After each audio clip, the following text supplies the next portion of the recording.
In any given conversation, we have the ability to connect with our spouse and can communicate their importance to us by reflecting first, reflecting back what we hear them say.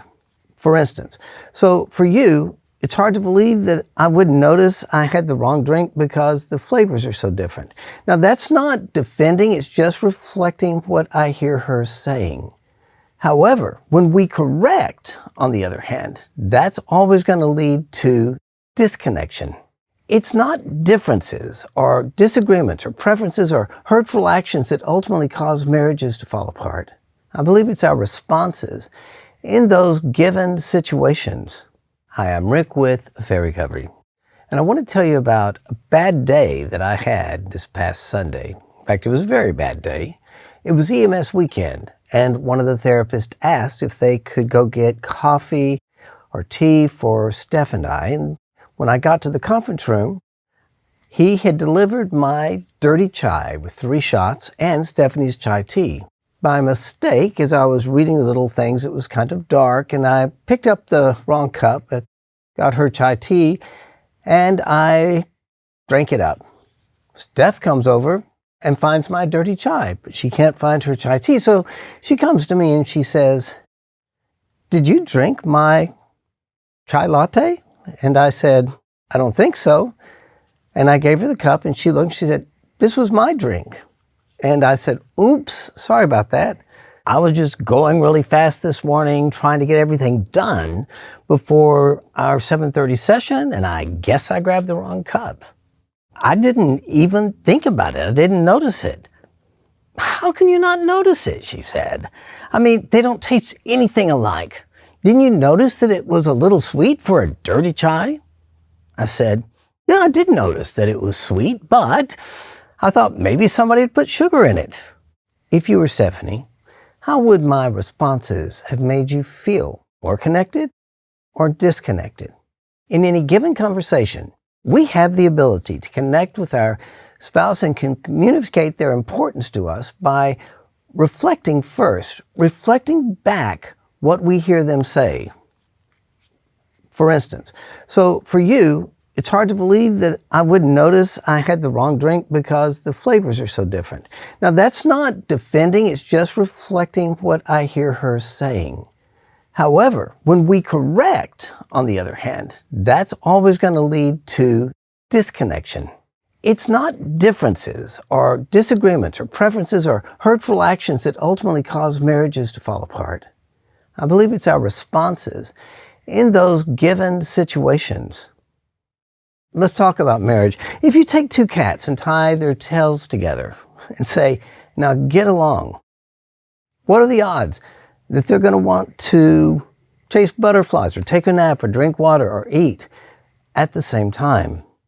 Gottman's research seems to indicate that due to the differences in personality, values, lifestyle, ADHD, we tend to be on the exact same page about 1/3 of the time. And by the way, we naturally feel connected when we agree on things. Couples typically will stabilize their relationships by talking about, let's say, something they both agree on. And that agreement, when they're talking about that subject, that's naturally connecting. It's one of those things that we're together. Or they'll talk about something they both disagree on. So you can talk about something like that and no problem. However, the issue comes when we're talking about an issue that we don't see eye to eye on, which means about 2/3 of the time, when we're not on the same page, we have to connect through reflecting and communicate that our mate matters to us and we are hearing them even if we don't see eye to eye. If you and your mate saw things exactly the same way, maybe it would be really boring. You either reflect and connect, or you correct and disconnect. Let's say Steph and I are at a restaurant, and she comments about the poor service. Is she looking for me to explain why they have such poor service? For years, I made this mistake. She'd say, "Man, this is really poor service." And then I would make stupid excuses because I was raised, if you can't say anything nice, you don't say it at all, I'd make these stupid excuses like, well, they're probably overworking them, which created a disconnect because now I'm correcting and she disconnects. Do you think it might have worked better when she said, wow, the service here is really poor, if I just acknowledged what she said? Yeah, I can see that. And just kept my mouth shut from there. All she wants is for me to connect with her, to listen, to validate.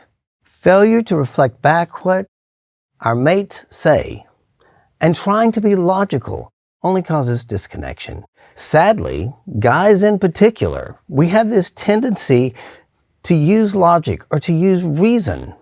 You see, it's emotional responsiveness and empathy that is the most effective ointment to heal the wounds of marriage, in particular to heal the wounds of infidelity. Through the years, the longer you're married, the more likely you are to have an issue. They face, challenges. There are inconsistencies, poor choices, betrayal, as we're talking about in this channel. In those instances, 2/3 of the time when we're not on the same page, those challenging conversations and disagreements, those are the situations that can leave our mate feeling that they don't matter, that we don't care for them, that they're not wanted, and we can end up feeling the same way. And for the male gender in particular, my experience shows that we fail miserably at applying that ointment to connect, rather than using emotional responsiveness and empathy to show our mate we're interested in them and care about them. Our logical and reasonable response don't connect. Instead, they disconnect. If your goal is to restore your relationship and help your spouse heal, do you really believe that correcting their perspective about something is going to communicate you're caring about them? The answer is no. That's only going to create more disconnection. When you correct, you disconnect. As the old saying goes, you can be right or you can have a relationship.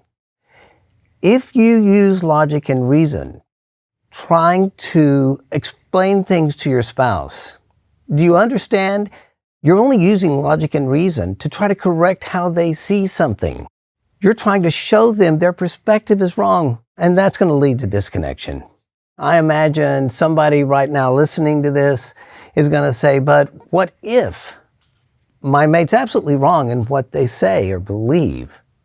The same principle still applies. You have to reflect to connect, and reflecting to connecting is not the same as agreeing with what they said.